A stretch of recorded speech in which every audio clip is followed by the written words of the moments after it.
everybody. Welcome to Engage E-Learning Sustainability Engineering. We have a very special guest with us, Melissa Sabatine. Thank you for being here. Very happy to be here, Annie. Thank you. And we'll launch our first poll. So this is a little bit of a different poll. What does sustainability mean to you? You can actually put this right into the chat. Or you can put it in the poll directly and give us some answers. We want to know if you have some ideas about what sustainability means to you, or maybe you are here really to discover exactly what it does mean to you. So let's answer that poll and we will see what we have. I see a couple people, some repeats. Thanks for joining us tonight. There we go. There it This is a is. little short answer, and feel free to answer that as we go along. So while we're here, we're gonna work on our customs. Just remember, we respect everyone. We are recording this session, and it will be on YouTube. Please use the Q&A. You can also raise your hand and ask a live question. Be thoughtful about those questions. And use your reactions. Can we see some reactions right now? I'd love to see some reactions. Let's see. And tonight, we Hearts. have, you like the fancy, the fancy transition? Oh, there we go. All right. We have our lovely guest specialist, Melissa Sabatine. She's going to talk to us all about sustainability. I know I've learned so much already from her. We have a featured specialist, Nicola-Jane Sellers. She's from the UK and she's a sustainability lead for Luxaviation. And we have an activity, a solar bot, simple, fun activity, but we'll learn all about solar energy. And I have a contest to remind you of at the end. Here is our staff again that puts on Engage E-Learning. And here's our specialist, Melissa. I'm going to give it over to you. You are our expert. I can't wait to hear about what it's like to be a vice president at Jacobs and aviation carbon response and sustainability lead. Tell us Thank all you. about it. Thanks, Annie. It's a mouthful, right? Well, hello, everyone. To everybody watching live and who will watch it later. We have such a great organization. The fact that you have joined Women in Aviation International and you're participating shows that you are very interested in aviation, but also interested in self growth and learning from others. And that's so important throughout your career. And Women in Aviation International, I've been a member for many years. Thank you for having me. To Annie and the whole team. It's just a very supportive community. So thank you for all that you do. And thank you to everyone for being here. So we had the title Careers in Sustainable Engineering, and I work for Jacobs. Jacobs is a global firm. We have about 60,000 talent. I work for 60,000 people, but we are more than engineers. So we're going to talk a little bit about sustainable aviation in general. And we have the best engineers in the world, top class engineers. But if you're interested in aviation, you don't have to be an engineer only. We also have geologists, we have planners, we have surveyors, we have marketers. If you're interested in aviation, if you're interested in sustainability, there is always something for you to do. And at Jacobs, we have a lot of opportunities. So if you can go to the next slide, please, Annie. So we're talking about aviation, right? So I love this candle. I saw this on the web. I know some people have bought these as I love the smell of jet fuel in the morning. And when I was starting my career, there wasn't a lot of talk about sustainability and sustainable aviation. There was people who are aviation geeks love the smell of jet fuel. They joke about how they have jet fuel in their veins and are very proud of it. But in the early days of the industry, and as things have developed over the years, it was about safety, it was about technology, about a lot of other things that were happening that didn't talk about sustainability as much. Some people did, but we didn't really give it the focus that we could have back then. And I apologize to all of you for that, for on behalf of my generation, because we could have done better. But I'm happy to say that we now are on a good track. There are a lot of people paying attention to carbon response, sustainability, and how do we take better care of the planet and how do we leave a better planet for others. And there are a lot of things that we can do within aviation. So next slide, Annie. And so you see here, this fellow is sleeping on an airplane. And this is one of the things that caught the attention of the airline executives and the industry. There's a global movement who says, hey, we need to do better. We need to do better. We need to talk about the emissions from aircraft. We need to figure out a way. Some people would like to flying to end completely. That's not going to happen, and it shouldn't happen. I mean, flying is wonderful. It is Airports are the gateway to the world. It connects people, connects families, it connects people to businesses. It brings our military, all around the world. It brings them home, and we move goods and services. But we can do better, and that's what we're going to talk a little bit more today. Take a deeper dive. Next slide. So, what is sustainable aviation? I get asked this a lot. Like, what do you mean? We have a textbook. A textbook term right there. But sustainable aviation means things to a lot of different things, a lot of different people within the sector. Because you think, in the world of aviation, we have general aviation, we have airlines, commercial aviation, we have mechanics, we have drones, unmanned aerial vehicles. There's all kinds of things, and it means depending where you are in the industry, it can mean different things to you. But some of the things that we talk about within the bucket of sustainable aviation, which you may have heard about in the news, or you may be interested or learning about it at school, one of the first things is renewable fuel solutions. How can we fly better? How can we find better fuels that won't have as much of an impact on the environment? How can we do that not just for airplanes, for commercial, general aviation, and for cargo airplanes, but also for the ground vehicles? If you're on the airplane, you're on the window seat. If you're lucky enough to get the window seat, you look down, you see all of these vehicles moving around. And I remember the first time I went up to an air traffic control tower was at Dulles, Washington Airport, and I looked all around the airport environment. There are a lot of vehicles. So there's a lot of opportunity to reduce emissions also on the ground and within the airport ecosystem. Energy and power solutions. That's something that you'll hear a lot about right now in the terms of electricity and electric vehicles. So where can we use electricity for flight? Can we use it for those ground vehicles? Can we use it for things within the airport terminal to be able to save on energy and have a lower carbon footprint? Also, what does that mean for the whole airport ecosystem? If we have more electricity, what does that mean for the community? As the community can be able to get their power? There's a lot of issues. It's a really hot topic right now. Another thing is planning. We need planners. You need to be able to plan the communities. You need to be able to know what the regulations are from the EPA and from the FAA in order to construct a new runway or to plan a new terminal. There's a lot of cool things going on within planning and sustainability. The same thing for architecture, also for infrastructure. There's in concrete right now, there's low carbon concrete that is available that can be used in construction projects, on an airport. So really like very, very cool things. And then also, you think of what of our career opportunities. So this is too small of a type, Annie. I got to get my glasses on. Oh, ESG, can't go over that. So environmental, social, and governance, ESG strategies. You've probably seen a lot about that in the news. You've seen all kinds of corporations, not just airlines, talking about putting a policy in place for environmental, social, and governance, to have strategies to show how they as a company are reducing their carbon footprint and what they are doing within each corporate commitment.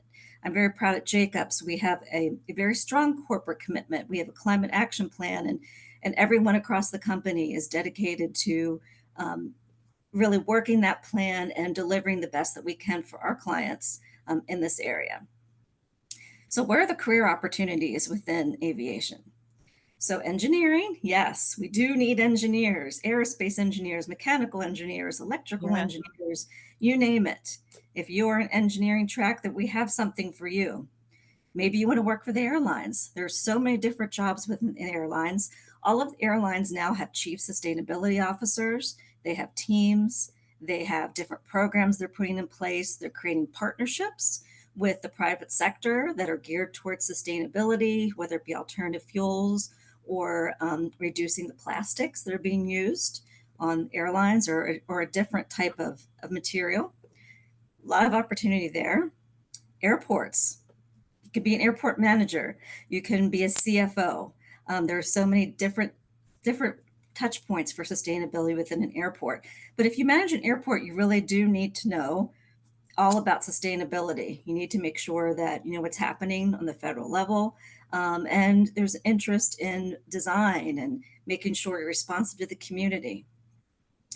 Finance, touching that a little bit, but they're also particularly private finance, public-private partnerships are what they called, is a way of financing big projects that will have ability to have an impact, a positive impact on our carbon footprint. If you plan to go to law school, go into aviation law. There's a lot of things there related to sustainability and helping airports and airlines and others in the industry, and also advisory. It's a lot of the things that I do at Jacobs is work with our airport and aviation clients to help them figure out what their plan can be, a sustainable management plan or a holistic energy management plan, and connect them with the experts in Jacobs, the engineers and the planners who can help them. Fabulous. Thank you so Next. much for sharing. We did Yeah. get a an answer to what does sustainability mean to you. So, if we could talk a little bit about that, it's the ability to maintain or support a process continuously over time.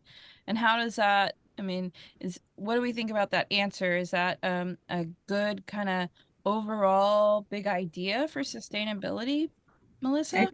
I do. I think that's a great answer because it's not a one day solution.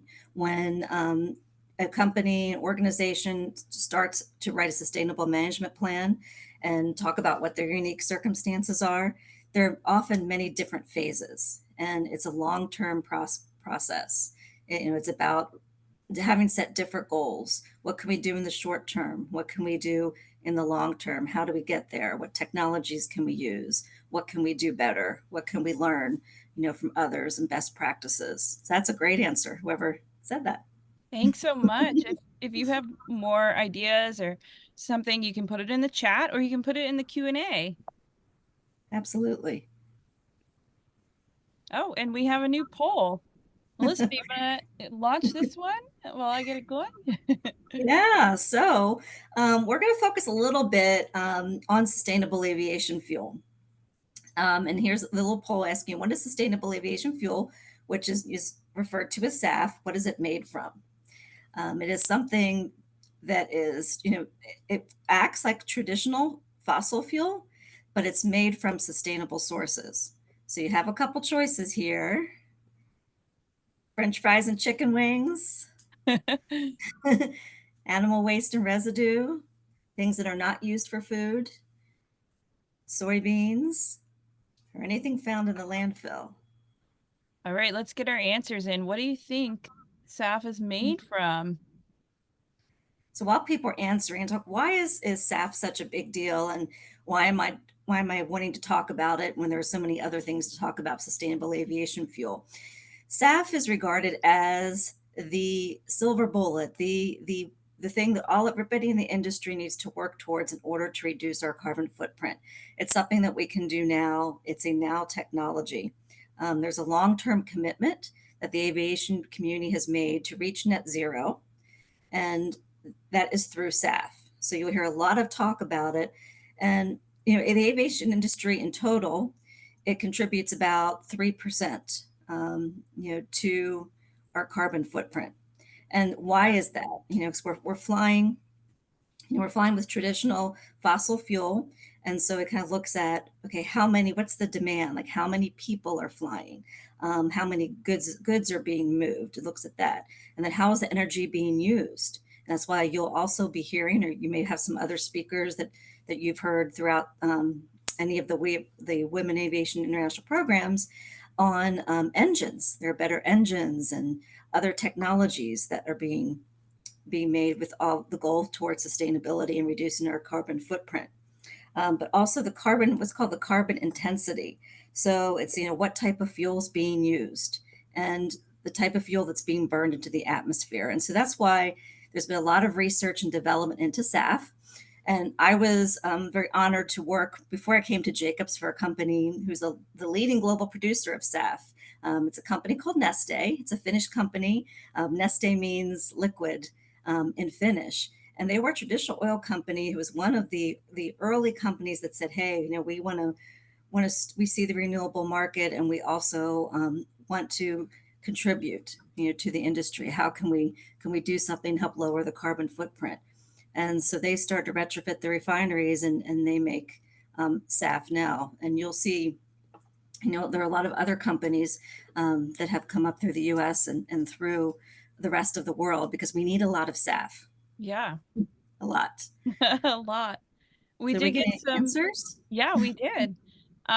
It's pretty split. So we had French fries and chicken wings, animal waste and residues, and anything found in the landfill. So what do you think, Melissa? What do you Everybody got? is right. All of these things can be used to make SAF, and it's referred to as a feedstock. So when you hear the term feedstock, that means the materials that are being used to make the sustainable aviation fuel. And French fries and chicken wings, that's used cooking oil.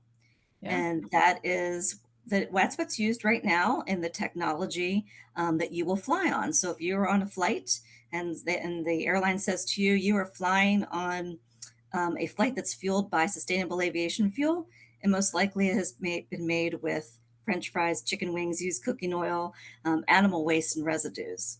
That's the technology that has been approved and is being used right now. But there's a lot of research and development into other things like algae, also forestry, and also municipal solid waste. We have a lot of waste in the landfills. Like, what can we do to turn that into something that is better for the planet? I So love nobody said that. soybeans, but yes, soy is another technology, another feedstock. Excellent. And so here's Oscar the Grouch. I wanted to put him in. He's so cute. But United Airlines, who has been a leader in buying SAF and talking about sustainability, decided to make a brilliant strategic hire in the form of Oscar the Grouch. And so he is their chief trash officer. And you'll see if you go on YouTube, you can see little vignettes and stories that Oscar has posted, to make the point that we can fly with trash. We can recycle. We can use trash to create something that is good, something that will be better for the planet. I love that. I know, he's so cute, isn't he? He is so cute. He's my favorite character. And so here's a picture of SAF. A lot of people don't realize that this is what it looks like. It looks like water. So when you take all the bad stuff out, this is what it looks like. It's clean. And if you have to be careful. When I used to work at Neste, and we would have the samples, in an exhibit hall. He's like, don't touch it. You can't drink that, but very clear from water. So the technology has really come a long way for alternative fuels. Oh, thanks. Yeah. So next slide. So how does sustainable aviation fuel work? This is confusing a lot of people. Another question I get asked a lot. SAF is referred to as a now technology, a drop-in technology, because it acts the same as traditional fossil fuel, which is referred to as Jet A fuel. And so this can be put right into the airplane, just as the other fossil fuel can. And but the process and what makes it sustainable is very, very different. So we've talked about the feedstock. So first, the feedstock is collected, whatever that is, and then it is converted to SAF. A lot of different processes, more than you want to know or time we have to talk about here. But very sophisticated technologies that are being used by all the various producers. And right now that this SAF is blended with traditional jet fuel. It's about like a 50-50 blend. And then it is distributed to the airports, and it goes right up to the wing of the aircraft and into the airplane. So it's a very simplified chain, but it's not as complicated as people would think.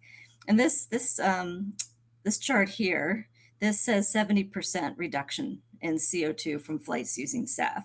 Another the number actually that you'll see more commonly is up to 80% reduction in greenhouse gas emissions using SAF. But that is also over the whole, what they call a life cycle of the SAF, which means from collection of the feedstock to the production of the feedstock to all of the transportation in order to get it to the airlines or to business aviation. Fantastic. Yeah, next slide. So we don't want to leave out general aviation because this is also something that everybody is talking about right now is Mm. how can we get a more sustainable, safer fuel for piston aircraft and unleaded fuel. The EPA has some findings out they told GA you have to take unleaded out of this fuel. And so the FAA has something, this is a slide that shows what they're doing with industry, talking about how do we get a type of SAF-like fuel for general aviation. And they're talking about supply chain and infrastructure. It's not the same as what can be used in commercial aviation, and there aren't as many people producing it right now. So Mm. this is going to take a lot of more of research and development and the whole industry to really collaborate. That's really interesting. I mean, I Yeah. guess it makes sense because when you think of general aviation, it's for the most part, it's not moving people. It's, people either learning to fly or practicing flying or, doing it as a hobby. So that makes sense that there's not as much, uh, funding towards it, right?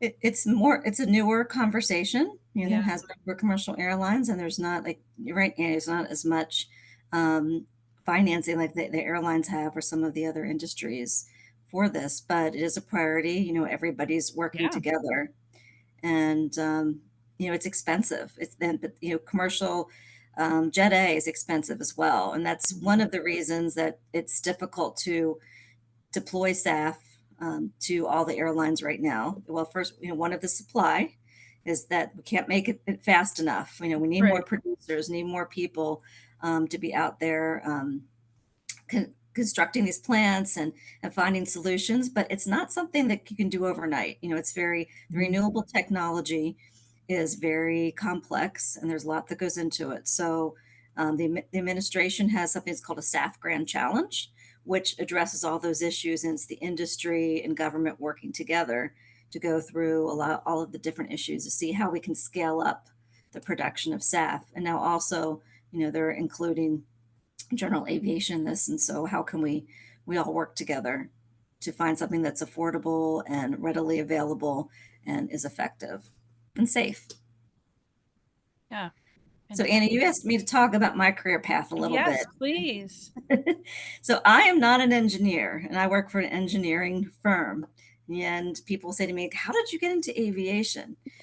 So I actually was a journalism and political science major in college. I wanted to be a broadcast journalist. I wanted to be then a political journalist. I really liked political science. That intrigued me. So I ended up taking a double major in college.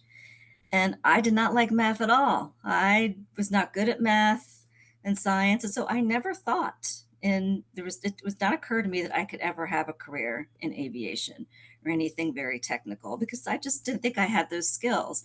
And so if you're watching this thinking, oh, I feel the same way. I don't like math and science. I don't know, what is there for me? Where can I fit into the aviation industry? I love it.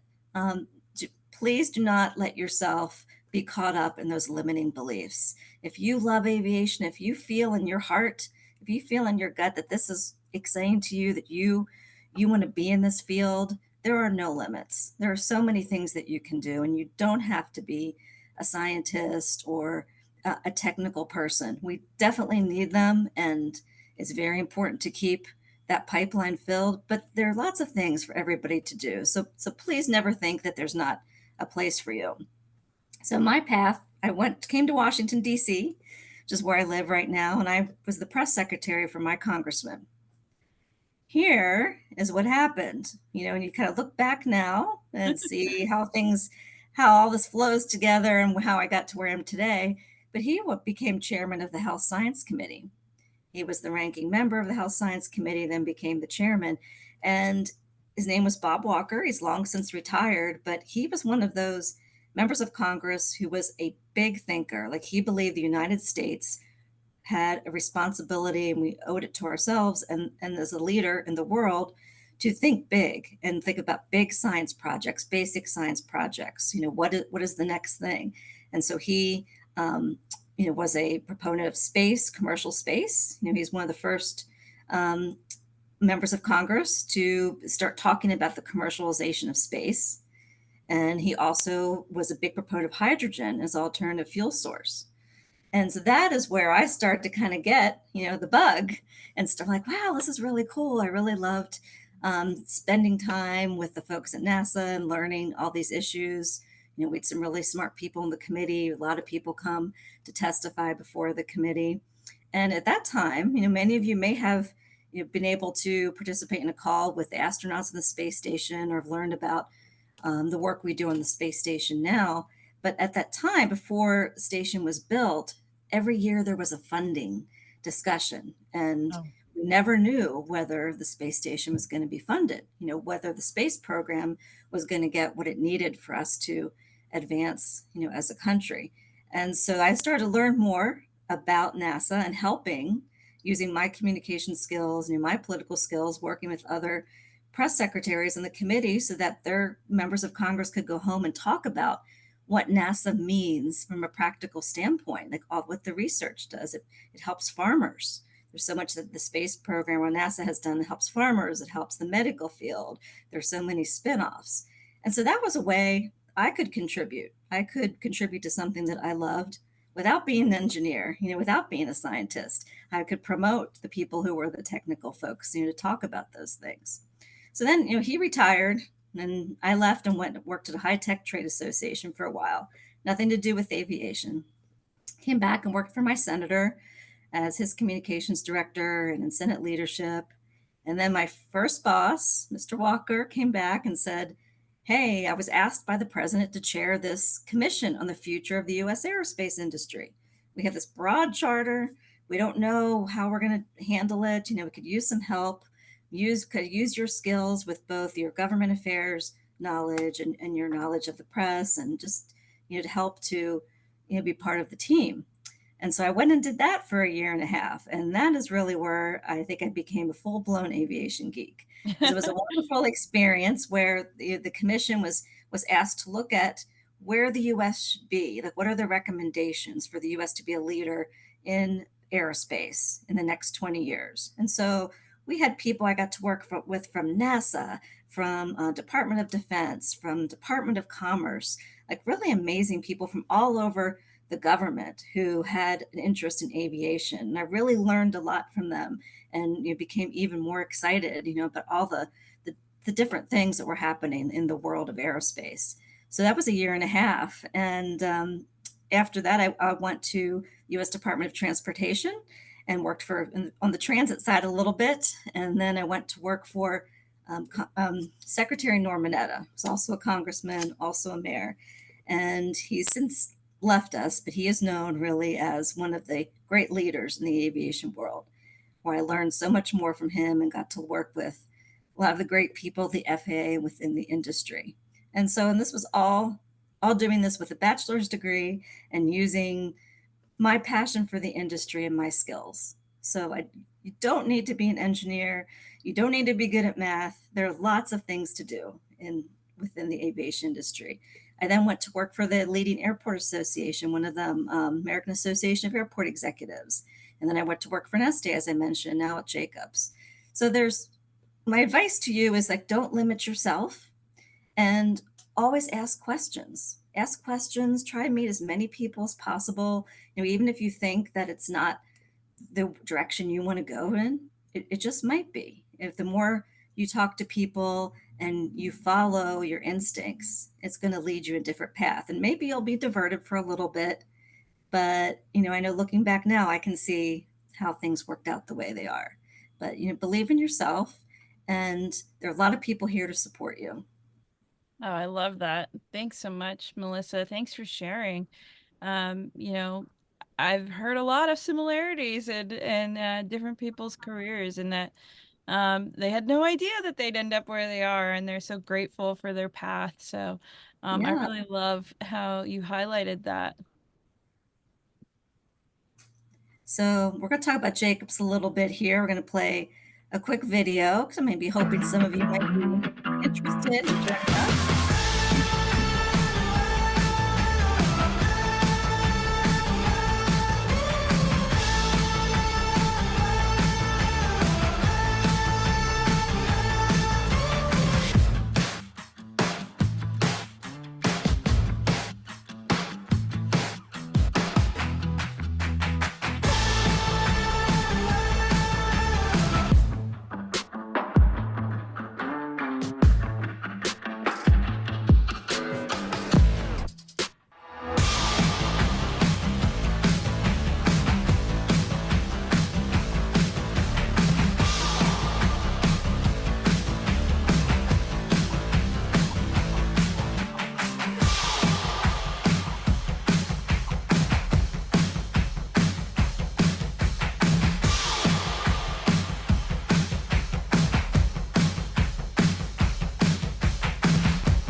And since we are talking about women and advancing women in the industry, I should note that Jacobs was just named Employer of the Year by WTS International. So we're really proud Ooh. of that. And I never thought I would end up at an engineering firm, or wasn't sure quite what the place would be for me there. But there's Jacobs is really incredible in its support of women and programs to support women in all stage of your life.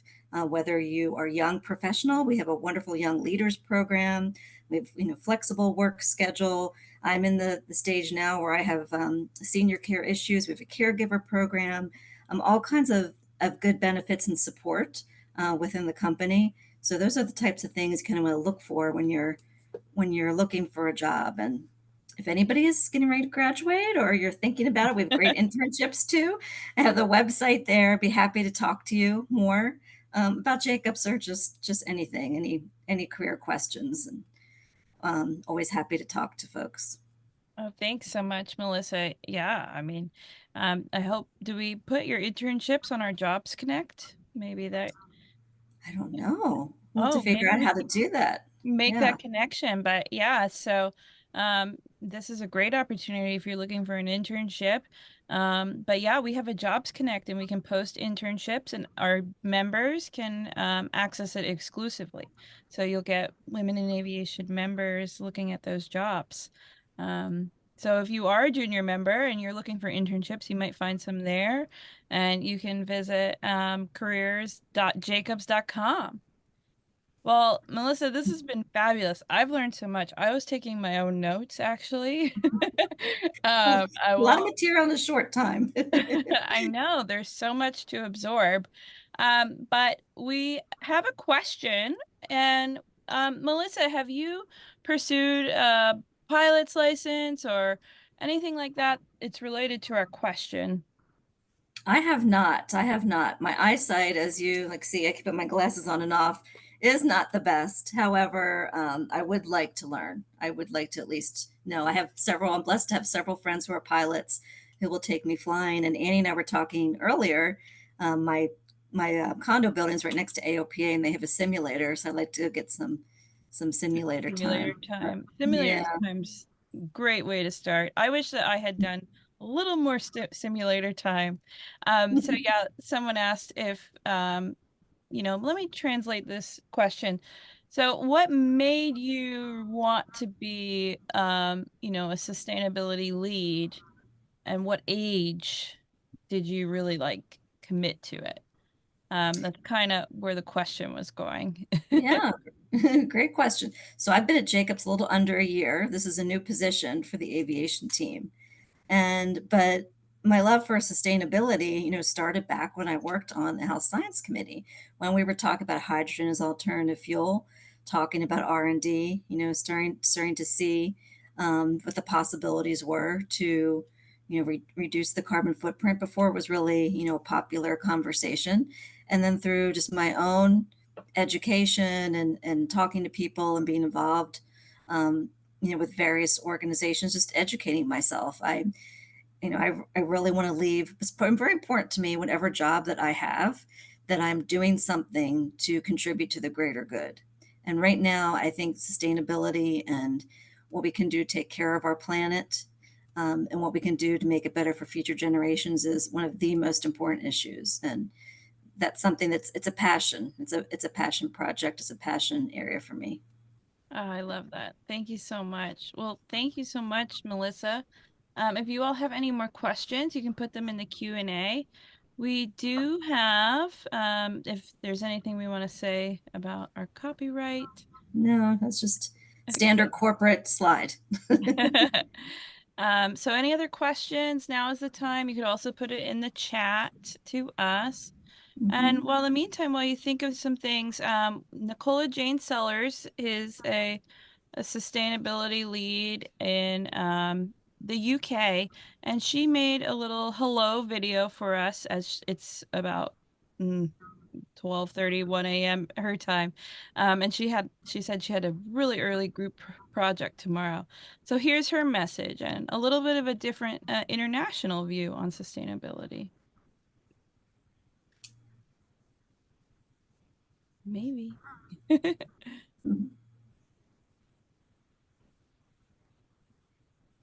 Is it just swirling for you, Melissa? Nothing's happening. This is a pink screen.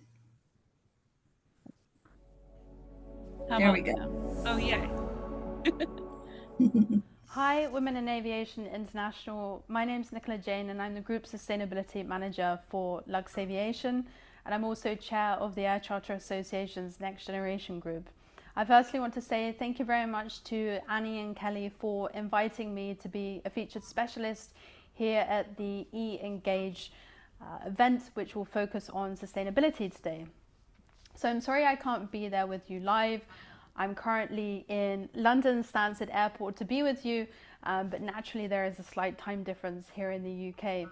But nevertheless, I hope that this video will provide you a bit of insight into my journey into aviation, and more specifically what inspired me to dedicate my career to aviation sustainability. So with that being said, I want to just cast my mind back and think about what did inspire me to get into aviation in the first place. And when I think about this as a child growing up, inherently I was always around discussions which focused on aviation. And this was partially because my granddad was an engineer, and he made or contributed to making several different components for Concorde, which, as we know, was an iconic and still is an iconic piece of aviation history. And in addition to that, both my great grandfathers, in fact, were Royal Air Force pilots, otherwise known as the RAF. So there was definitely some level of social influence at the very early stages. But in addition to that, my family always made sure that I was very well traveled. I was often visiting various parts of the globe quite regularly, and this then sparked a curiosity to really understand what connected the travel and tourism industry. And as we know, aviation is a core part of that.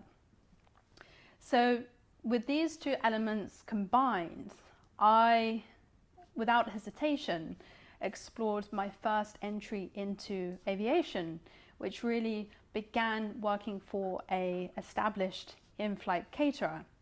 Now this had completely broadened my horizons as to, firstly, the aviation industry in general, and secondly, business aviation more particularly. I had the opportunity to work with world-renowned chefs, established caterers, hotels, and renowned restaurants. And this was, I found fascinating. As a foodie myself, I absolutely loved this first role. But what I did realize is that I wanted to delve into aviation more deeply. So this then set me up for my next position as a charter specialist, whereby I began my career for ExecuJet, which of course is part of the Luxaviation Group, my current employer, and this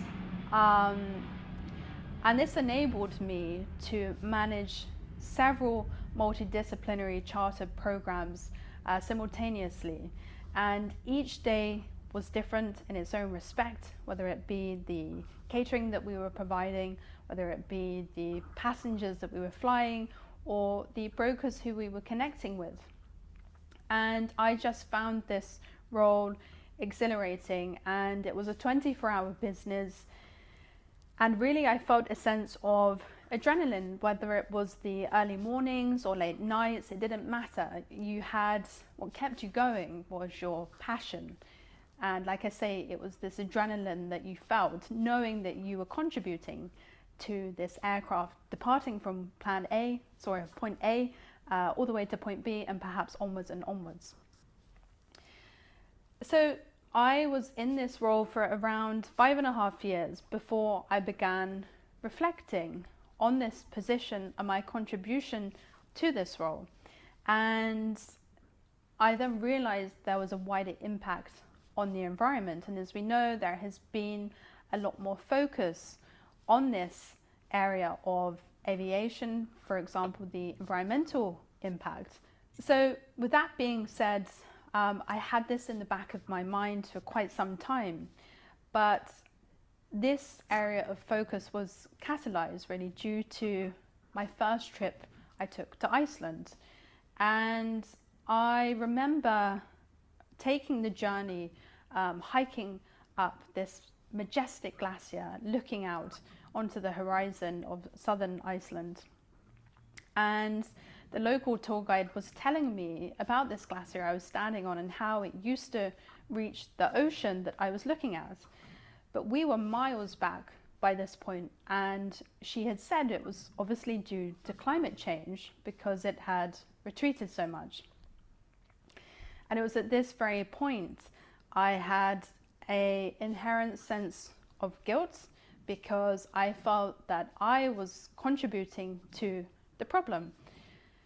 So at that point in time, I made a pledge to dedicate my career specifically to aviation and sustainability, because I knew that I had a passion for creating positive change, because I do truly believe that we can change our behaviors for the better, because we are in an environment that can and will enable us to do so. And with that being said, when I got back to the UK, I carried on researching to see the opportunities at my disposal. And without it being, it wasn't a shock to me that it wasn't really discussed at this point in time in business aviation. The conversations of sustainability just weren't there. But nevertheless, I was fortunate enough to be living relatively locally to Cambridge University. So I decided to undertake several studies which focused on sustainable aviation fuel, carbon offsetting, and just behaviors in general, and how we can change those to shape both our social and physical environments for the better, for the long-term well-being of both people and the planet. And once I had completed at least part of these studies, my employer at the time began to see and notice the work that I was doing. And I was fortunate enough to be appointed my current position of Group Sustainability Manager. So to provide you a bit of insight as to what I do day to day in my role, a lot of it is understanding where the issues are or challenges are and learning how to overcome them. So I regularly liaise with various stakeholders across not only Luxaviation Group, but externally too. I liaise with various associations. I have a big network of people who are all important to not only our journey internally within the organization, but externally, even beyond aviation as a whole. And in addition to that, it is supported by monitoring and measuring to implement key targets that will help drive this systemic change that we so inherently need. So with that, and before I leave you to continue the discussions on sustainability, there is one core message that I want to share with you. And it's that if you're interested in this area of expertise, then please don't hesitate to get involved, and please don't hesitate to contact me and ask me any questions that you may be wanting to. But what I can share with you is that we are going to see a plethora of opportunities in this space arise, not only within aviation as a whole, but in business aviation particularly over the coming years. But with that being said, even if perhaps your prime position isn't available now, just take that step into the industry, because whatever role you step into, you can create positive change, whether it be for people or whether it be for the planet. And this is the change that we need, because the challenges that we face with sustainability are systemic. They are not just the role and responsibility of a sustainability manager or officer. It is going to take each one of us in this ecosystem as a collective to solve some of the greatest challenges we face as a humanity. So with that, thank you very much for having me, and I wish you an enjoyable event, and I hope to see you all again soon. Thank you, and bye.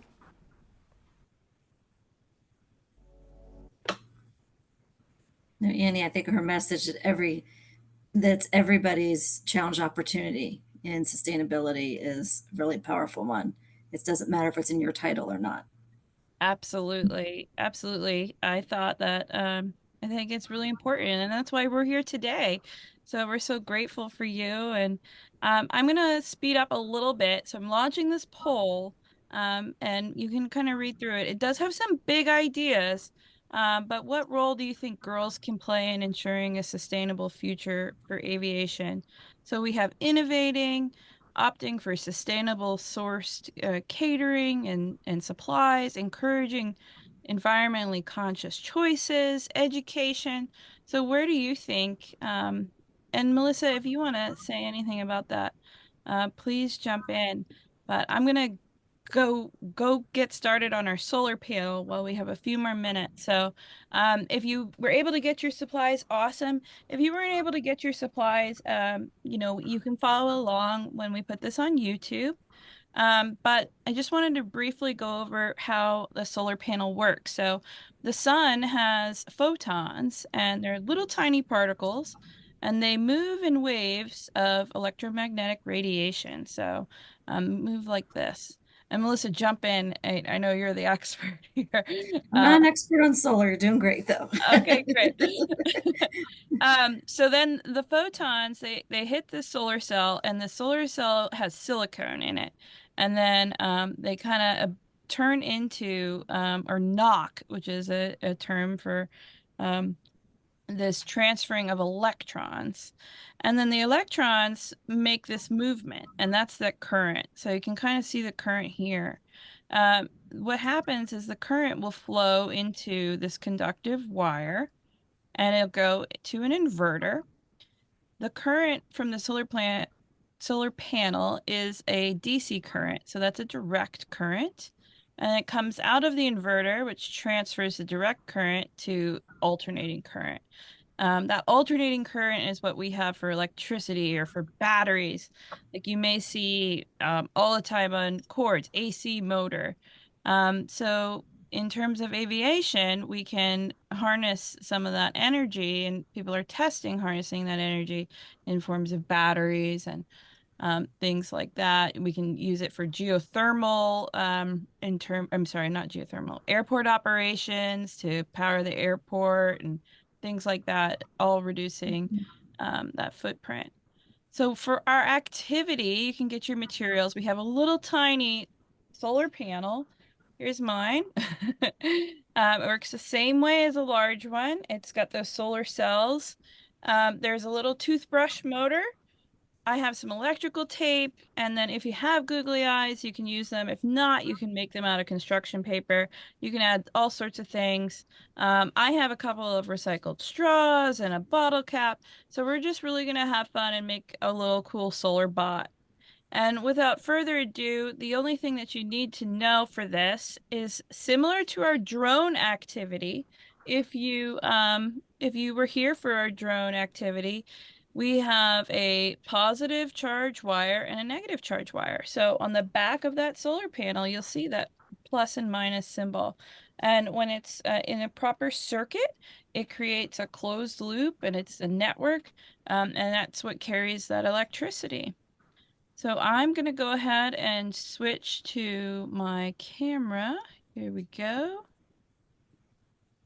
Alrighty. So we can see here that I have my materials ready. I have already prepped this for you. So your first step is to kind of expose a little bit more of the wire. You can do this with a tool called a wire stripper, and it just pinches and moves the wire. If you don't have that, what I often do is just use the back of my scissors and kind of roll this around until I can move that wire. And then you're going to color code this. So red is going to go with red, and you want to twist the wires together so they touch.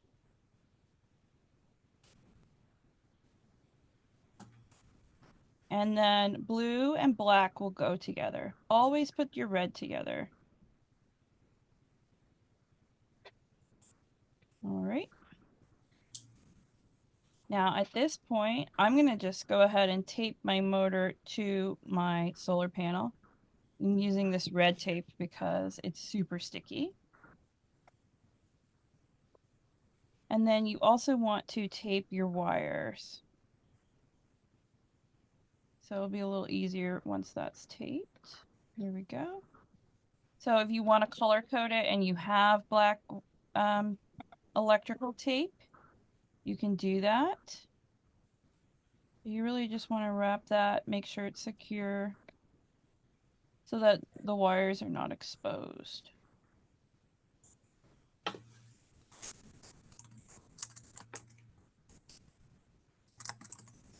And you can do a lot of activities with solar cells. There'll be another one coming out soon on Aviation for Girls app where we use the solar cell to power some lights, and we learn about airplane lighting. So here is our red. And this is basically the premise of this activity. We're just going to connect this solar panel to a motor. It could be like a toothbrush motor. It could be a motor for a fan. The important thing is that you want it to be the same voltage. And then I'm going to secure these wires here so we can tape them, or you can even use the wires to kind of show, I don't know if you wanted to make like a bug or if you wanted to make something else, you can use the wires to as part of your design. And now at this point, this is where you get crafty. So you can turn this into anything you'd like. You could make it a dragonfly. You could make it a beetle. So I'm going to cut out some wings real quick. And I'm going to tape this to the back.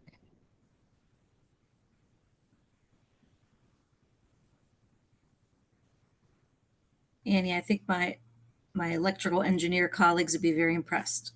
Oh, thank you. It's just the basic circuit, that first circuit. So we're gonna add some wings to my little solar bot here. And then I'm going to add some legs. And the legs are what makes it really cool. So you can use anything to add legs. You know, I heard, Melissa, that, one of the themes of sustainability was to do less with more. Mhm. So what I tried to do is find some kind of scrap materials that I had for this. So I have like some straws that I cut up and a bottle cap. I have some like little sticks. Anything you find, egg cartons, that'll be great. But I'm actually going to use these little straws because they're going to bend very nicely into legs. So I'll trim that and we'll cut here. You see how they bend into little legs?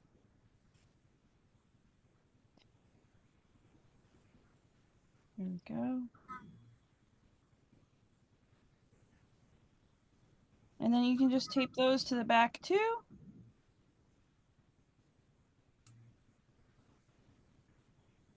If you have hot glue, you could use hot glue.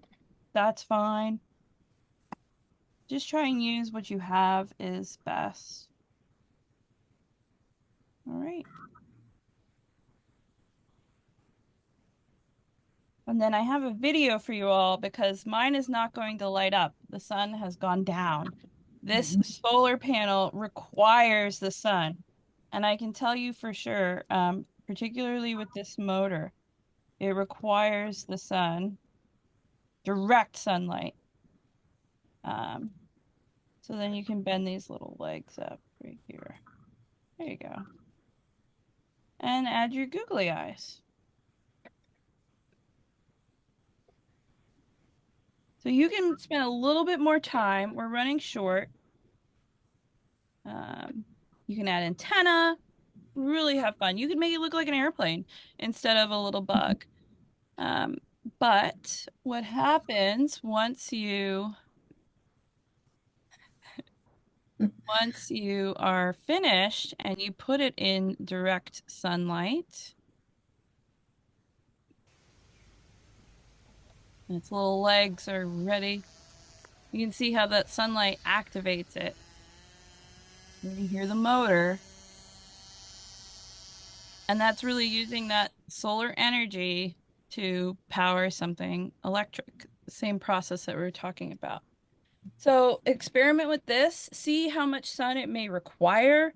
What happens if you cover your hand and think, how could this impact aviation? What if it's not sunny for a whole week? What are some solutions that we might have or things that we can go and think about as we build our future? So, thank you, everybody, and I hope you had fun. We're going to launch that last poll. And Melissa, if you have any other thoughts or connections, please let us know as we wrap up. Well, just invite anybody who has an account on LinkedIn, or if your mom dad has an account, to follow me, because every Wednesday I will highlight a woman in aviation. And that woman will be from all different areas to show you the different possibilities that you could have in a career. And all of those women would be happy to talk to you. They make it a priority to talk to students, to be mentors, to talk to women in the industry. And so you might want to follow them and reach out to them. It's there's a lot of women out there who want to help, and you'll might get some ideas about something you might want to try as a career. Yeah, and it may take you on that path unexplored, right? Hmm. That leads you to the place that I love how you talked about your gut. You have this instinct that you want to be a part of something. So you never know which career is going to spark that, right? Yeah. And there's like sustainable fuel research, for example. There's an amazing woman named Carol Sim from Washington State University. She's an amazing woman in aviation. She'd be a great person to talk to. Environmental affairs and planning. There are so many women across all different companies, airlines, airports. I know we have them within Jacobs. Carbon response. There's so much. And then sustainability ambassador. That's something that Nicola mentioned, is that everybody is a sustainability ambassador. You can volunteer. You can be part of an organization.